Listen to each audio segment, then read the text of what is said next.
হরে কৃষ্ণ, রাধে রাধে। নমস্কার দর্শক বন্ধুরা, সফলা একাদশীর পবিত্র দিনে তুলসী পত্র দিয়ে করুন এই বিশেষ নিয়ম। দূর হবে সকল দুঃখ দারিদ্র্য, পূর্ণ হবে মনের ইচ্ছা। নতুন বছরে সুখ শান্তিতে পরিপূর্ণ হয়ে উঠবে আপনার সংসার। সফলা একাদশী 2025 সালে পঞ্জিকা অনুযায়ী তিথি শুরু হবে 14ই ডিসেম্বর রাত 8:46 একাদশী তিথি সমাপ্ত হবে ইংরাজি 15ই ডিসেম্বর রাত 10:09। যারা দশমী বিদ্যা একাদশী করেন তারা 15ই ডিসেম্বর এই একাদশী পালন করবেন এবং এটি পক্ষবর্ধিনী মহা দ্বাদশী হওয়ায় বিশুদ্ধ চান্দ্রপঞ্জিকার তিথি ধরে এই একাদশী অনেকেই আবার 16ই ডিসেম্বরেও পালন করবেন। আপনি যেদিনই এই একাদশী পালন করুন না কেন, সেই দিন তুলসীপত্রের এই নিয়মগুলি পালন করলে খুবই ভালো ফল লাভ করবেন। তাহলে চলুন জেনে নেওয়া যাক সফলা একাদশীতে তুলসী পত্রের বিশেষ নিয়মগুলি। দর্শক বন্ধুরা, সিংহরায় ডোরবেলের নতুন আরও একটি সনাতনী বার্তার পর্বে আপনাদের স্বাগত জানিয়ে আজকের এই মূল আলোচনার অংশটি শুরু করছি। আশা রাখছি সকলে পরমেশ্বর ভগবান শ্রীকৃষ্ণের আশীর্বাদে ভালো আছেন। একাদশীর উপবাস অত্যন্ত গুরুত্বপূর্ণ। ভগবান শ্রী বিষ্ণুকে উৎসর্গ করা হয় একাদশীর উপবাস। প্রতি মাসেই একাদশীর উপবাস আসে। পৌষ মাসে কৃষ্ণপক্ষের যে একাদশী, সেটি জগতে সফলা একাদশী নামে পরিচিত। সমস্ত কাজে সাফল্য আনতে ইচ্ছা পূরণ করার জন্য পণ্ডিতজ্ঞরা সেই একাদশীতে কিছু নিয়ম পালনের পরামর্শ দেন। এগুলির মধ্যেই রয়েছে তুলসী পত্রের বিশেষ নিয়মবিধি, যা পালন করলে মা লক্ষ্মীও প্রসন্ন হন।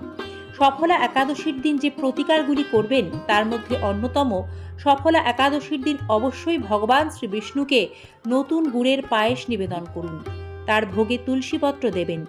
এই দিন ভগবানকে ক্ষীর বা পায়েস নিবেদন করা অত্যন্ত শুভ বলে মনে করা হয়। তবে খেয়াল রাখবেন, একাদশী দিন যেহেতু অন্ন গ্রহণ করতে হয় না, তাই এই পায়েস আপনারা দ্বাদশীর দিন পারণ সম্পন্ন করে তারপর প্রসাদ হিসেবে গ্রহণ করবেন।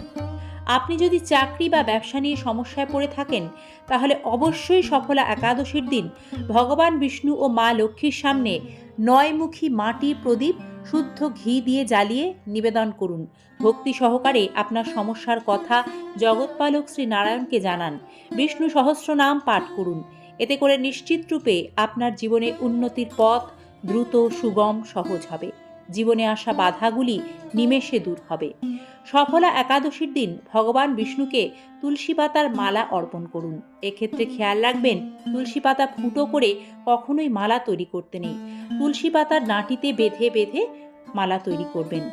সফলা একাদশীর দিন কোনো একটি কলা গাছে সামান্য হলুদ গুঁড়োর সাথে শুদ্ধ জল মিশিয়ে সেই হলুদ মিশ্রিত শুদ্ধ জল কলা গাছের গোড়ায় ভক্তি সহযোগে নিবেদন করতে হবে। বিশ্বাস করা হয়, সফলা একাদশীর দিন এটি করলে জীবনে সকল প্রকার বাধা বিপত্তি নিমেষে দূর হয়। প্রতিটি কাজে সাফল্য পাবেন এবং সৌভাগ্য হবে আপনার সঙ্গী।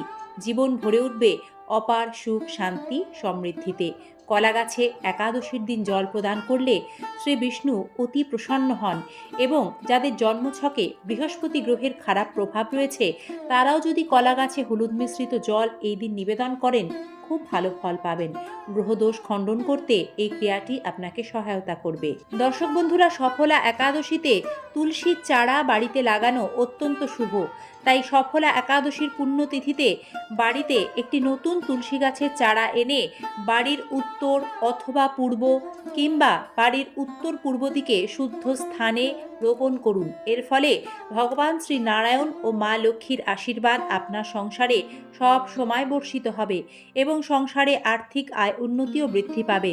সর্বোপরি পরিবারের কল্যাণ হবে। দাম্পত্য জীবনের সমস্যা বা পারিবারিক কলহ কিংবা বিবাহে বিলম্ব, এই সকল সমস্যা থেকে মুক্তি পেতে সফলা একাদশীর পুণ্য দিনে ভগবান শ্রী নারায়ণকে 11টি নিখুঁত তুলসী পাতা নিবেদন করুন। শ্রীহরির কৃপায় জীবনে সুখ শান্তি হবে আপনার সঙ্গী। এই সকল সমস্যা থেকে দ্রুত মুক্তি পাবেন। আপনার কাজে যদি বারবার বাধা আসে অথবা বারবার করা কাজ নষ্ট হয়ে যায়, তাহলে অবশ্যই সফলা একাদশীর পুণ্যতিথিতে তুলসী গাছে জল দিয়ে সেই ভেজা মাটি তুলে আপনার কপালে তিলক কাটুন। পরিবারের সকল সদস্যরা শুদ্ধভাবে এই নিয়ম করতে পারেন। এর ফলে কর্মক্ষেত্রে বাধা নিশ্চিতরূপে দূর হবে, উন্নতি করতে পারবেন।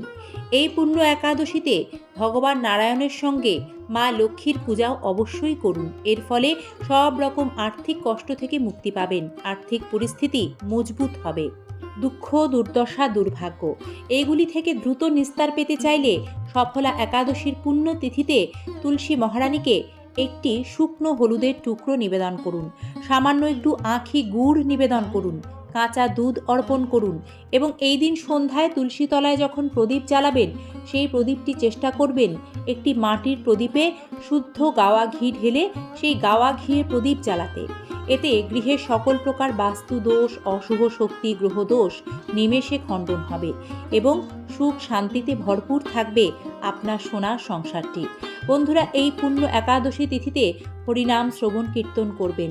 ভুল করেও এই দিন মিথ্যাচার, দুরাচারী সহবাস, ক্রোধ, কাউকে অপমান করে তির্যক মন্তব্য করা এই কাজগুলি একেবারেই করবেন না। কারণ একাদশী পুণ্যতিথি, এই তিথিতে এই আত্মসংযম ও নিয়ন্ত্রণ পালন না করলে কোনো কিছুই ফল প্রদান করবে না।